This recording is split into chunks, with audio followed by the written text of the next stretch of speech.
어떤 사람이 예수님께 왔습니다. 그런데 여러분, 그 청년은 성경에 어떤 사람이라고 표현을 하고 있습니다만은 동일한 말씀이 기록되어지는 다른 복음서, 마가복음 10장도 그렇고 누가복음 18장도 오늘 마태복음 19장에 있는 이야기를 다시 한번 각각의 시각으로 조명하고 있는데, 거기에는 어떤 청년이라고 말하기도 하고 어떤 관리라고 하면서 그 청년이 매우 이 고위직 내지는 나름대로 권력이 있었던 사람임을 우리에게 시사해주고 있거든요. 근데 오늘 여기 보니까 어느 복음서에서는 관리라고 되어 있고 어느 복음서에서는 어떤 사람 혹은 청년이라고 되어 있는데, 이 세 복음서에서 공통적으로 이 사람이 누군가 하는 것을 말해주는 그 공통 분모, 그 수식어가 있습니다. 그게 뭐냐? 오늘 마태복음에서는 이렇게 말합니다. 22절에 보면 그 청년이 재물이 많다 이렇게 말씀하고 있죠. 그 사람, 어떤 사람은, 그 청년은 재물이 많은 사람이었었어요. 또 마가복음 10장에서도 22절에 보면 그 사람이 재물이 많은 거로, 그 다음에 누가복음 18장에서도 그 사람이 23절에 보면 큰 부자이므로 이렇게 말을 합니다. 즉 오늘 마태복음도 그렇고 마가복음도 그렇고 누가복음도 그렇고 세 복음서에서 그 사람에 대해서 공통적으로 묘사하고 있는 말은 그 사람은 큰 부자다, 그 사람은 재산이 많다, 그 사람이 재물이 많은 거로 라고 함으로써 그 사람은 아마 청년이면서도 그리고 관리이면서도 누가 보기에도 재산이 많은 사람이 라고 하는 것을 그 세 복음서에서 쓴 것을 보면 그것만큼은 부인할 수 없는 일입니다 하는 것을 우리에게 말씀해 주고 있습니다. 그런데 그 청년이 예수님께 나왔었던 겁니다. 그 재산이 많았던 그 사람이 예수님께 나왔다. 어떻게 보면 잘 이해가 되지 않는 그런 대목이기도 합니다만 너무 그것은 당연한 일이라는 생각이 듭니다.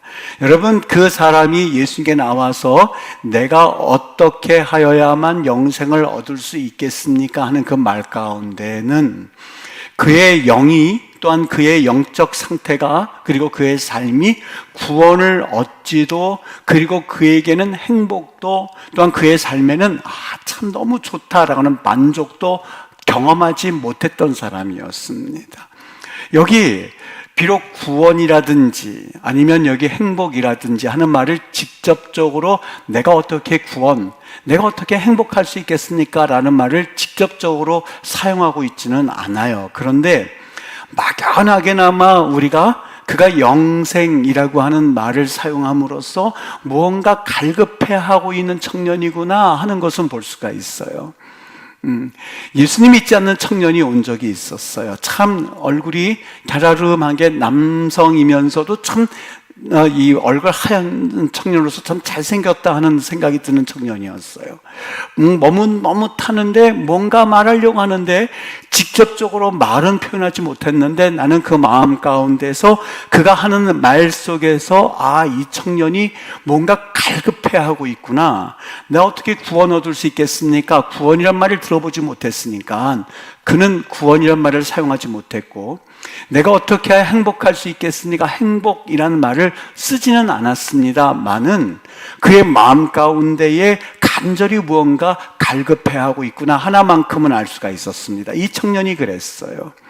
그 청년은, 그 관리는 정말 세 복음서에서 공통적으로 언급하고 있는 그 부자, 그 사람은 뭔가 갈급하여 있었는데 그 발급한 이유가 있었습니다. 여러분, 그 사람은 누구나 할 것 없이 우리는 세상의 것으로 만족해 할 수 있는 사람들이 아닙니다. 왜냐하면 창세기 2장 7절에 보면 하나님께서 흙으로 사람을 만드시고 그리고 나서 마지막에 하셨던 것이 생기를 그 코에 불어넣으셨을 때에 그때서야 비로소 생명 사람이 되었었던 겁니다.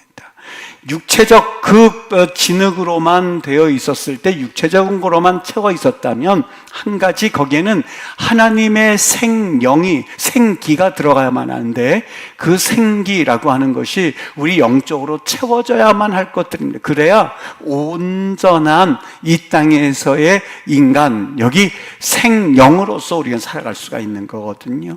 근데 이 생기가 바짝 오그라들어서 사실상 생기가 있는 듯 없는 듯한 그러한 존재에는 사실 생영이라고 하는 것을 기대조차 할 수가 없습니다. 아마 이 청년은 육신적으로 진흙으로 만들어진 그 외적인 것은 채워졌을지 모르겠지만 그 안에는 생기가 없었습니다. 그래서 갈급했었던 겁니다. 여러분, 이것을 누구든지 내가 생기가 없습니다 이렇게 표현하지 않습니다. 그저 무언가 갈급하기는 한데 구원에 대해서 들어보지 못했고, 성령에 대해서 들어보지 못했고, 그리고 생기에 대해서 들어보지 못한 사람들은 그것이 뭔지 모릅니다. 왜요? 한 번도 경험해보지 못했기 때문에. 그래서 이게 뭐지? 내가 왜 이렇게 갈급하지? 하다 보니까 사람들은 과시하고 싶은 것으로 그것을 채워나갑니다. 뭔가 내가 있는 것처럼 과시하고 싶어 하고, 그리고 내게 뭐지? 하다 보면 세상의 것을 그냥 밟고 으뜸이 되고자 하고 싶은 마음이 들기 시작합니다. 이게 뭐지? 사람들을 주목받고 싶으니까 이뻐지고 싶어 하는 것으로 그것을 채우려고 합니다. 다른 사람들로부터 내가 자꾸 인정되는 소리를 하면 이 생기가 채워질 줄 압니다. 여러분, 사람은 누구나 알 것 없이 구원이라고 하는 말을 사용하지 않고, 생기란 말을 사용하지 않고, 성령이란 말을 사용하지 않았을 뿐, 그것이 무엇인지 모른 채 막연하게나마 이것을 채워나가려고 하는 욕구가 있습니다. 그것을 이 사탄들은 하나님처럼 되고자 하는 마음으로 채워 넣음으로써 그것을 우리에게 속이고 있다고 하는 것이죠. 오늘 성경에 이런 청년이 예수님께 나왔었던 겁니다. 금방 이야기한 것처럼 마태도 그렇고 마가도 그렇고 누가도 그렇고 세 복음서에서 공통적으로 이 청년에 대해서 묘사하고 있는 말이 있었다면 그는 부자였더라 했어요. 재산이 많았더라였어요. 많았더라였다고 하는 것이 그 청년에 대한 표현이었었어요. 왜 그 얘기를 했다고 생각하십니까?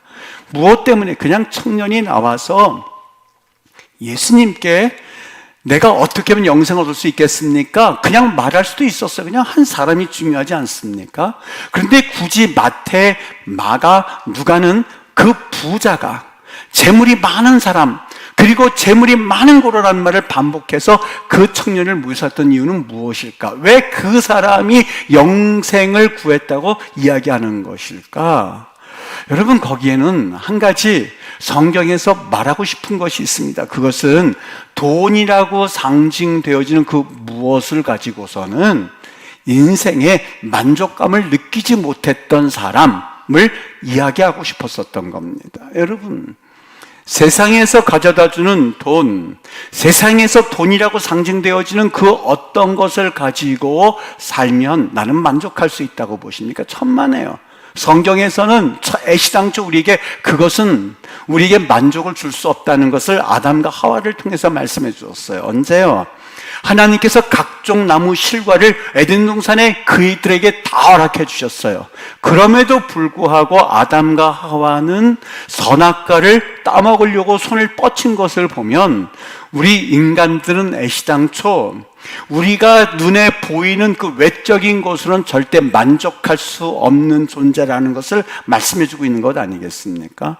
만일 그것으로 만족했다면, 그것으로 그냥 할렐루야 하면서 살았더라면 우리도 역시 세상의 것을 채워주면 절대로 죄를 범하지 않고 살아갈 수가 있겠죠. 그런데 우리 인간들은 애시당초 어떻게 보면 세상의 눈에 보이는 각종 나무 실과라고 표현되어 있지만 세상에 가장 좋은 것으로 주어도 여러분과 나는 만족하다, 좋다, 내가 이 정도면 됐어라고 만족함을 누릴 수 있는 존재가 아니라는 거예요.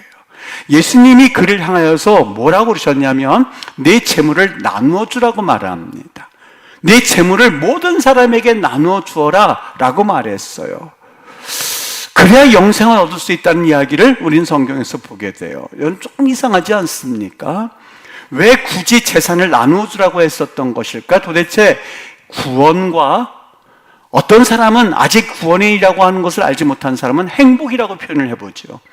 행복과, 즉 구원이라고 표현된 것과 여러분 제자 되는 것과 그리고 돈이라고 하는 그 관계 순서가 어떻다고 보십니까? 그냥 일반적으로 생각하면 구원받고 그 다음에 성숙하면 제자가 되면 그리고 하나님 앞에서 청직이라고 하는 그 삶을 빼오게 되면 그 다음에 이 돈 문제도 해결되는 것 아닌가 하는 것이 자연스럽게 머리에 드는 생각이에요. 처음에 우선은 구원받아야죠. 구원이 우선이죠. 두 번째, 신앙이 성숙해서 그 다음 보면 그 다음 청지기 삶을 이렇게 사는 거구나 하는 것을 배우게 되지요. 세 번째, 그때서야 주머니가 열리는 것. 이것이 당연한 순서이지 않겠습니까? 일반적으로 생각하는 순서예요. 근데 성경은 그렇게 말한 적이 없어요. 어느 날 주님께서 삭개오를 만났어요. 내려오라. 주님, 제가 누구의 것을 속여 빼앗은 있으면 네 갑절이나 갚겠나이다. 소유의 절반을 가난한 자들에게 주겠습니다 라고 하면서 그의 재산을 나누겠다고 선포합니다. 그때 주님께서 하셨던 말씀이 예수께서 이르시되 오늘 구원이 이 집에 이르렀다라고 말해요. 여러분 참 신기하죠. 너 구원받았어. 아유 감사해요. 제가 나누겠습니다. 이렇게 말한 적이 없어요. 너 구원받았어. 그 다음에 청지 역할을 할래? 네 하겠습니다. 자 나누겠습니다. 이게 순서라고 우리는 생각을 해요. 근데 삭개를 보면서 먼저 재산을 나누겠습니다. 토색한 일이 있으면 4배나 갚겠습니다. 오케이. 구원 이르렀어 라고 예수님께서 말씀하세요. 순서가 어떻게 될까? 여러분 누가복음 14장 34절 말씀에 내 제자가 되는 조건이 있습니다. 그 조건은 자기의 소유를 버리지 아니하면 내 제자가 되지 못하. 이런 게 어디 있어요? 제자가 되고 나서 그 다음에 마음에 감동이 되면 소유를 다 팔아서 주든가 하는 것이지, 예수님께서는 어떻게 보면 겉으로 보기에는 야 예수님 돈 밝히네 그런 것처럼 보이는 구절이에요.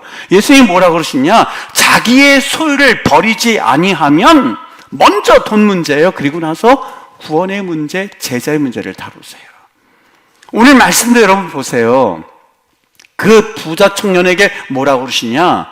내 소유를 팔아서 가난한 자들에게 주라. 그리하면 하늘의 보화가 내게 있으리라. 그리고 와서 나를 따르라 해요.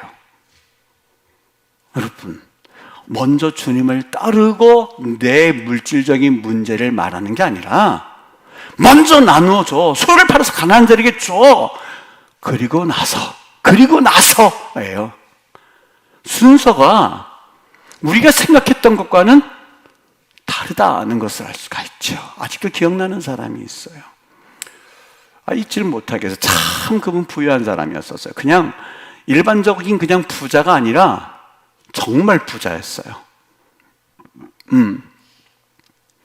어느 정도 부자였냐면 금요일 밤에도 약간 말씀을 드리긴 했습니다만 그 화장실 얘기도 잠깐 했습니다만 아직도 기억나는 게 이 거실인데요. 거실. 화장실은 지난주 금요일에 우리 거실보다 넓다고 말씀을 드렸죠. 근데 이 거실이 있는데 거실을 가보니까는요, 거실에 여러분 그 아르테미 신전이 있지 않습니까? 그 기둥? 그게 거기 있는 거예요. 난 거기 들어가지고 아니 그 아르테미 신전에 있는 그 기둥이 왜 여기 와서 있지? 그러고 있었다니까요. 아르테미 신전에서 사진 못 찍고 그냥 왔는데 여기서라도 찍어야겠다 그러고 이거 사진 이렇게 하고 찍었다니까는요. 그 기둥을 이렇게 붙잡고요. 근데 그 기둥 쭉 들어가서 보니까 그 맨 마지막에는 이 벽난로가 있는데 거기에 불이 타고 있는데요. 난 무슨 그리스 신전에 온 줄 알았어요. 여러분 거실이 그런 집이었었어요. 어떻게 보면 참 그 부족함이 없을 것 같고 문제가 없을 것 같은 그 집사님이 저에게 처음 했던 말은 여러분 충격적으로 받아들일 말이었어요. 목사님 죽을 것 같아요. 힘들어서 죽을 것 같다는 얘기였었어요. 참 그때 마음이 그랬어요. 아니 이런 아르테미 신전 같은 이 거대한 거실에서 살면서 화장실도 우리 집 거실보다 더 넓으면서 나는 죽을 것 같은 생각을 한 번도 해보지 않았는데 이 집사님은 죽을 것 같다고 그러는 걸까? 조금 이해가 되지 않았어요. 여러분, 오늘 그 부유한 사람, 그 부자를 영생을 구하는 사람으로 말씀해 주었던 첫 번째 이유가 있다면, 우리의 세상의 소유는 행복이라든지 아니면 우리의 영적인 갈급함을 채울 수가 없다. 그래서 그는 나왔다라고 하는 것을 말씀해 주고 있어요. 오늘 그렇다고 해서 여러분, 말씀을 잘 한번 우리가 뜯어봐야 될 것이, 짚어봐야 될 것이 부자는 나쁜 겁니다 라고 말하는 게 아니에요. 관리라고 했는데 관리는 절대 나쁜 권력입니다라고 말하는 것도 아니에요. 성경은 단 한 번도 부자에 대해서 비판한 적이 없었어요. 아브라함을 보세요. 아브라함 창세기 13장에 보면 그에게 가축과 은과 금이 풍부하였더라라고 말합니다. 롯과 그들이 갈라서게 됐었던 이유는 그들이 동거하기에 넉넉하지 못할 만큼 그들이 양과 소떼와 목축이 너무 많았기 때문에 그들은 동거하지 못했을 뿐이에요. 욥기 1장 3절, 즉 욥의 재산을 말하면 양이 7천, 낙타가 3천, 소가 500결이, 암낙이 500 정도 많이 있었으니 동방 사람 중에 가장 훌륭한 자다. 어떻게 보면 부유한 자였었어요. 성경은 여러분, 그러니까 이거 참 부자들 나빠라고 말한 적이 없었다고 하는 사실을 주목해야만 합니다. 다만 돈은 돈일 뿐이에요. 다만 한 가지, 그 돈을 소유한 사람의 죄성을 성경은 지적하고 있다는 사실이에요. 여러분, 칼이요, 의사에게 있는 것하고 흉악한 범죄인에게 있는 것하고는 달라요. 그냥 칼은 칼일 뿐이에요. 그런데 그 칼이 의사에게 들어가 있느냐 아니면 흉악한 사람에게 들어가 있느냐예요. 돈을 누가 가지고 있느냐는 거예요.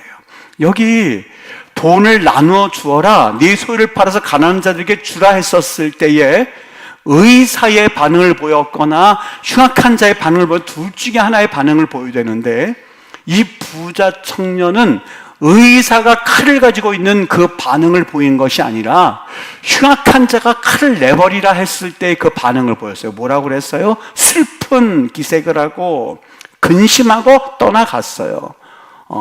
근심하니라 라고 다른 성경에서 말씀하고 있고, 그리고 떠나갔다 라고 말씀하고 있어요. 거기에다가 슬픈 기색, 아이고, 흉악한 자에게 칼을 내버려라 했을 때 그 찡그린 모습을 연상해 볼 수 있지 않습니까? 여러분, 왜 이거는 무엇을 의미하고 있을까?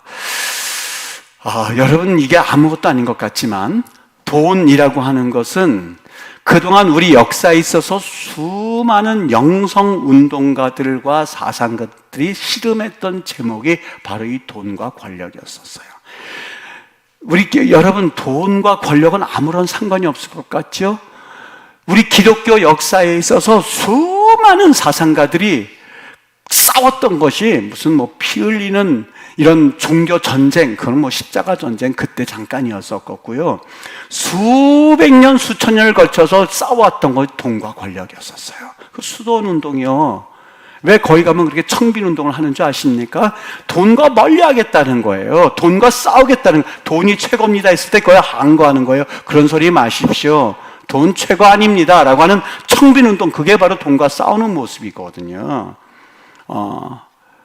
절대적으로 이 수도사, 자기의 어떤 계급사회에서 이 수도사의 분들에게 순종, 거기는 청빈과 순종이 두 가지 덕목이 중요하거든요. 순종, 무슨 뜻이에요?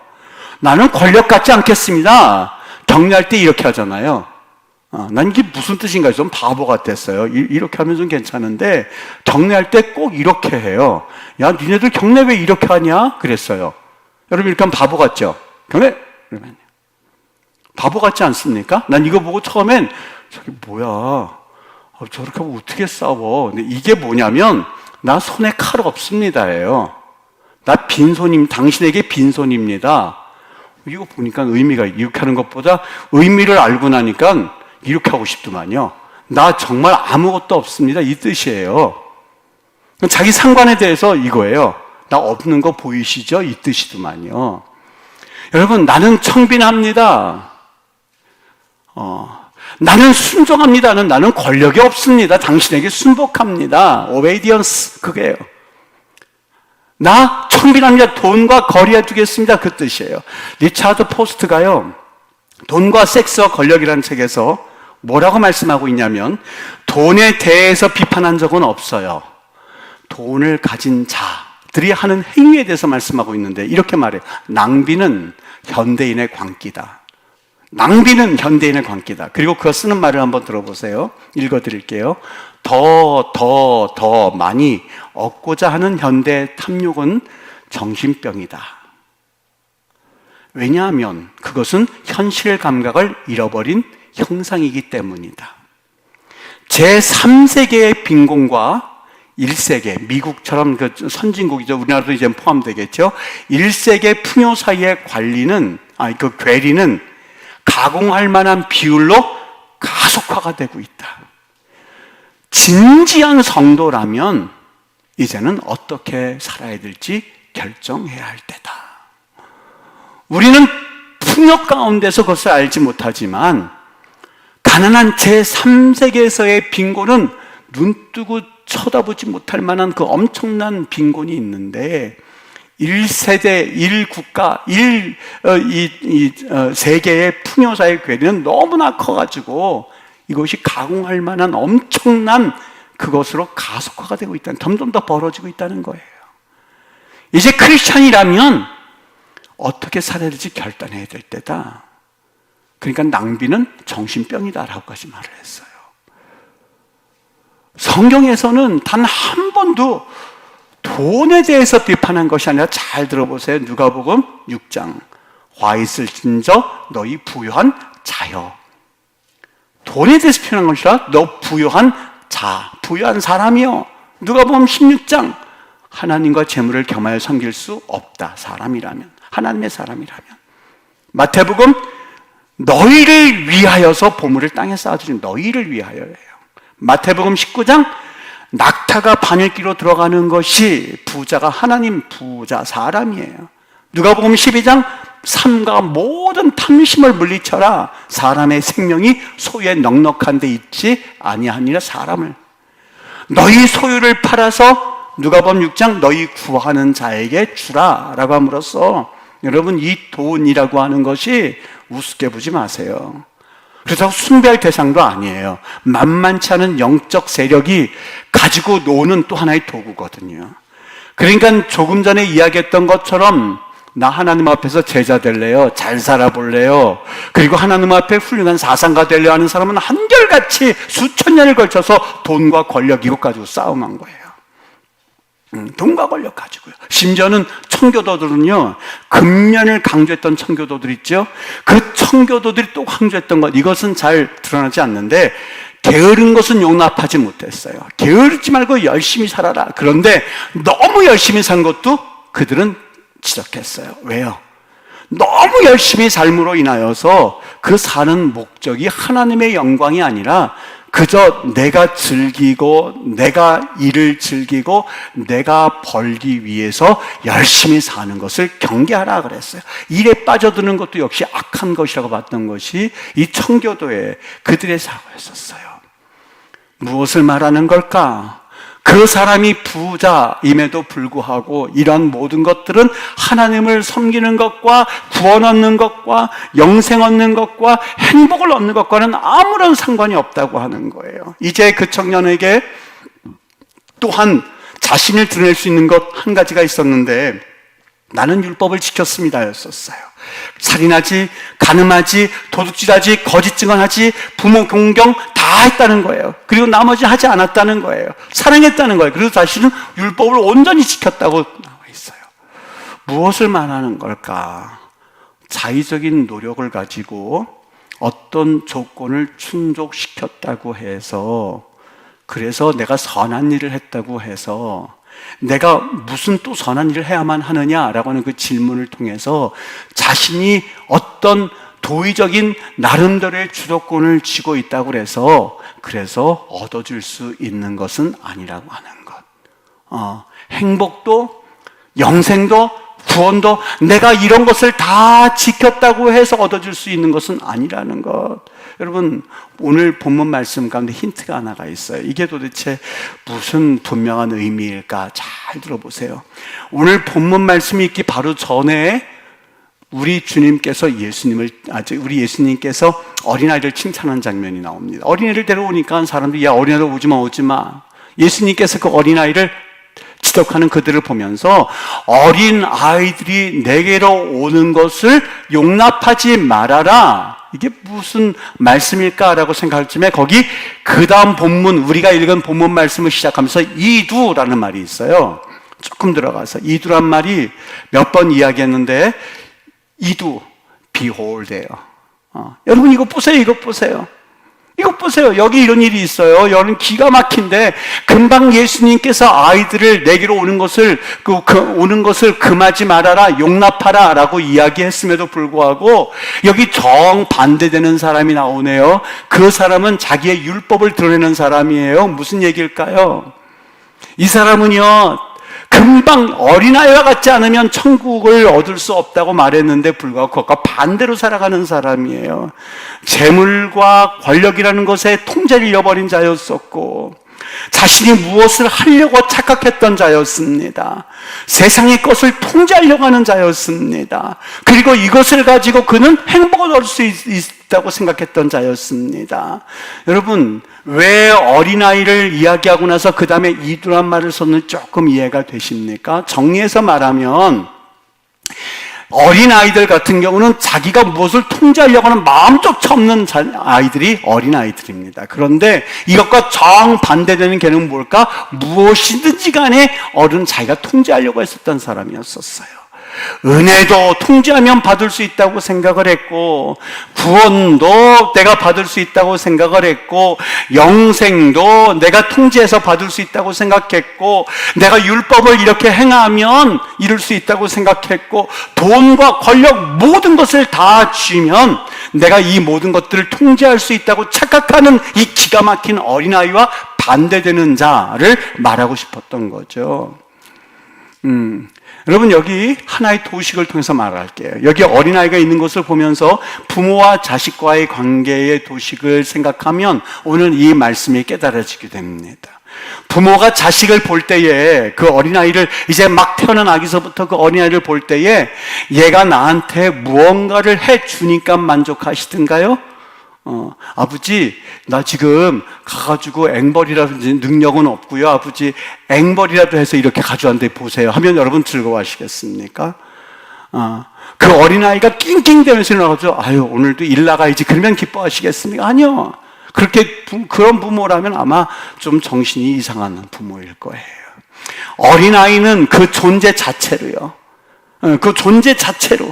그 아이가 이가 빠져 있어도 그 모습 자체가 이쁘고, 코를 흘려도 그거 닦아주면서 이쁘고, 바지에 실례를 하더라도 아침에 일어나면 그것 때문에 이쁘고, 그냥 그 아이 자체가 이쁜 거예요. 여러분, 그게 어린아이예요. 오늘 반대되는 개념, 그 부자 청년의 의미는 무엇일까? 무엇을 해 주어서 하나님이 행복해 하시거나 하나님 기쁘신 하나님이 아니에요. 우리는 근데 신앙생활에서 자꾸 착각을 해요. 내가 무엇인가를 좀 노력해야만, 이렇게 내가 율법도 지키고, 지금 금방 한 것처럼 내가 살인도 하지 말고, 내가 지금 금방 한 것처럼 도둑질도 하지 말아야지, 가는? 하지 말아야지, 부모 공경하려니까 해야지, 그리고 사랑해야지, 내가 무언가 해야지, 이렇게 하면 주님께서 기뻐 천만해요. 여러분, 어린아이와 그 어른의 비유를 오늘 우리는 정확하게 이해할 수 있어야 돼요. 그 어린아이는 존재 그 자체예요. 여러분, 자유할 수 있게 되기를 바랍니다. 오스왈드 챔버스의 묵상에서 이런 말이 있어요. 내가 어떻게 잘 쓰임받을 수 있을까 하는, 하나님은 우리를 향한 유용성, 내가 얼마나 몇 점짜리, 쓰면 한 70점 정도 쓸 수 있을까? 쟤는 90점이야. 쟤는 30점. 값어치가 30점이야. 저놈은 그냥 썼다가 그냥 얼른 폐기시켜버리지. 이런 유용성이 아니라 하나님이 우리에게 원하시는 건 친밀감이다. 관계를 원하신다. 너 내 안에 들어와 있는 거 맞니? 내가 너 말할 때 너 음성 듣고 있는 거 맞아? 너 무슨 일 있을 때 또르륵 달려서 저는 아직도 기억이 잊혀지지 않아요. 아마 일평생 끝날 때까지 잊혀지지 않을 거예요. 셋째 꼬마가 4살, 5살 때였을 거예요. 이렇게 뛰어가면 어른들이 잡지 않습니까? 그러니까 그 꼬마가 처음에는 모르다가 이렇게 부모가 따라와서 잡는다는 걸 알고는 그게 맛이 들린 모양이에요. 막 도망가다가 급하니까 얼른 쫓아가잖아요. 행기라고 하면 안 되니까. 막 쫓아가면 자기가 잡힐 때쯤 되면 싹 돌이켜가지고 다시 부모에게 뛰어오는 거예요. 그 모습이 얼마나 저는 충격적이면서도 이뻤는지요. 지금은 안 그래요. 지금은 안 그래요. 뛰어다니지도 않고. 뛰어간다면 왜 이래? 이러는데, 여러분 어렸을 때요. 막 뛰어가다 자기가 잡힐 때쯤 되면 싹 돌아서가지고 부모한테 와가지고 안기는 그 모습을 한번 상상해 보십시오. 잊혀질 수가 없어요. 여러분, 하나님께서 우리에게 원하시는 것은 제 얼마나 유용할까가 아니에요. 교회에서 얼마나 유용할까? 하나님을 위해서 제가 어떻게 사용할까? 이런 유용성 문제는 언어를 잘하니까 선교로 내버려서 내가 쓸 수 있을걸? 쟤는 좀 돈이 많으니까 좀 내가 교회를 건축하는 데 쓸 수 있을걸? 쟤는 머리가 잘 돌아가니까 좀 어떤 행정하는 데 쓸 수 있을걸? 하는 유용성이 아니라 하나님께서 우리의 친밀감이에요. 친밀감이에요. 그것이 하나님 우리를 창조하신 목적이기도 해요. 너 나와 관계하고 있는 거니? 그런데 우리는 은혜의 삶을 살다가 은혜를 계속 누리면서 살기보다는 율법 가운데 있는 모습으로 돌이키려고 그래요. 자꾸 옳은 일을 하려고 그래요. 자꾸 하나님 앞에서 내가 돈을 갖다 드리면 하나님께는 괜찮다고 생각을 해요. 죄송해요 여러분, 이 표현을 해서요. 용서하시고 들으세요. 혹시 우리 마음에 그런 마음이 있으면 용서하시고 들으세요. 없기를 바라지만 하나님 앞에 11조 드리고 감사헌금 충분히 하고 그러면 착한 아이 하여튼 그러신다고 생각해요. 나는 그것으로 신앙생활을 했다고 생각을 해요. 하나님께 성가대하고 주일 반사하고 일주일 뺑뺑이 도는 그러한 일을 하고 나면 하나님 착하다 그렇다고 착각을 해요. 여러분 정말 하나님께서 우리를 유용성 때문에 부르셨다고 봐요? 아니야. 존재 자체를 내가 너 얼마나 귀하게 여기는데. 여러분 이 목사가 설교를 잘하면 하나님께서 수고했어. 그래도 일주일 동안 그래도 꼴 먹이느라고 수고했어 하시고, 때로는요 저는 성도님들 잘 알아요. 은혜 받았습니다 했지만 그것이 정말 설교에 은혜 받아서가 아니라 때로는 상투적인 말이 될 수 있다는 충분한 가능성이 있다고 하는 거를. 우리 교인들은 안 그러지만 은혜 받았습니다 하고선 그리고 길 가면서 지루해 죽겠네 그냥 힘들었어 이런 말 하실 충분히 그게 나쁘다는 게 아니에요 여러분. 그냥 우리 본래의 그냥 우리의 그냥 일반적인 여러분 저도 어디 가서 앉아서 듣는데요 느낀 게 하나가 있어요. 설교를 하는 자보다 설교를 듣는 사람들이 더 힘들어한다는 거를. 여러분 동감 안 하시는데 나는 그래요. 어디서 설교 듣고 있으면요 속으로 그래요. 빨리 끝내지. 그래서 난 조금 알아요. 설교 들으시는 분들이 얼마나 힘들었겠구나 하는 걸 조금 느낄 것 같아요. 여러분 우리 삶 가운데에 하나님 헌금 드리고 시간 드리고 그리고 내가 반사하고 그리고 내가 하나님 앞에 이런 헌신을 하고 나면 나는 뭔가 좀 괜찮은 신앙인으로 착각을 한다는 거예요. 여러분 심지어는 율법적인 모습이 내 안에 얼마나 많은지 몰라요. 큐티를 하다가 한 며칠 건너뛰잖아요. 그럼 우리는 나도 모르게 하나님 앞에 이거 큐티 이거 며칠 못했는데 이거 참 죄송스럽다거나 아예 집어치워버려요. 어쩔 때는요. 그 죄책감을 가져요. 여러분 하나님이 정말 큐티 너 어저께 빠졌지? 너 이거 내 기억한다. 너 오늘도 빠졌지? 너 이거 내가 기억한다. 너 내일도 빠졌지? 내 빠질 거지? 내가 이거 꼭 기억할게. 그런 하나님이라고 보십니까? 여러분 성경 읽다가 밤에 성경 읽다 나도 모르게 자버리면 하나님께서 그거 기억하고 계셨다가 너 그런 하나님. 그거에 대해 죄책감을 가지고 그건 잘했다는 게 아니에요. 설교 듣다가 졸고 있으면 그냥 죄책감 봐죠. 아유, 내가 설교 듣다가 이거 잠들었네. 여러분, 정말 그걸 잘했다는 것이 아니라 우리 하나님은 어떤 성품의 소유자이시냐. 여러분 꼭 큐티 안 해도 괜찮습니다. 그리고 설교 들을 때 졸아도 괜찮습니다. 성경 읽을 때 자도 괜찮습니다. 이 괜찮다는 말을 하는 게 아니라 우리 하나님께서는 그럼에도 불구하고 잡으러 갔다가 뛰어올 때에 안기는 그 모습, 존재 자체를 아직도 잊지 못하는 아버지의 심정으로, 여러분 자녀가 성경 읽다가 푹 잠들면 그 모습 보고 책망할 아버지가 어디 있겠어요. 큐티하다가 모치를 빠져가지고 국적거리는 아들 보면서 이런 게으른 놈이라고 야단칠 아버지가 어디 있겠느냐고요. 우리 하물며 하나님 아버지께서는 우리에게 친밀감을 원하세요. 우리 있는 모습 자체를 너무너무 귀하게 여기세요. 하나님 앞에서 때로는 너무 부족하여서 들 것 없는 그러한 회개의 눈물을 가지고 눈물을 흘리는 이들을 보면서 감싸 안으시는 분이세요. 그 사람이 그러잖아요. 도대체 그러면 누가 영생을 얻겠습니까? 라고 말한 이들에게 부자가 낙탁 바늘길을 들어가는 것보다 부자가 천국 가는 게 더 어렵다라고 이야기했을 때 누가 도대체 간다는 말입니까?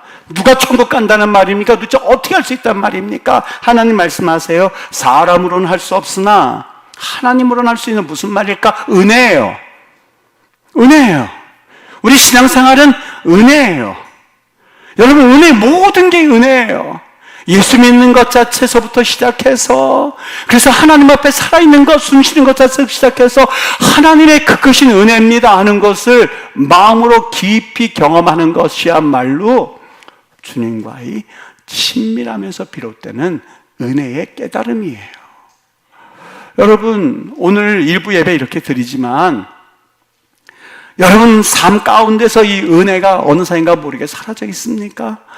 그저 하나님, 내가 지금까지 살아온 것도 은혜인데 조금 일이 좀 빠그러지고 어긋났다고 그래서 하나님과의 관계가 삐그덕삐그덕 거리고, 그리고 마치 세상이 무너진 것 듯한, 그리고 누군가 조금 내 자존심을 건드렸다고 해서 마치 무언가 큰 엄청난 잘못을 행한 것처럼 서로 질시하고 그리고 원망하고 이런 모습 가운데서 이제는 하나님 앞에서 진정으로 모든 것이 은혜로 느껴진다면 나를 구원한 것 자체, 여러분 생각해보면 감사하지 않습니까? 어느 날 보면 아유, 나처럼 이렇게 부족한 게 많은 사람 하나님께서 그래도 세워주셔서 참 은혜다. 예수 믿게 해주신 것 자체가 은혜다.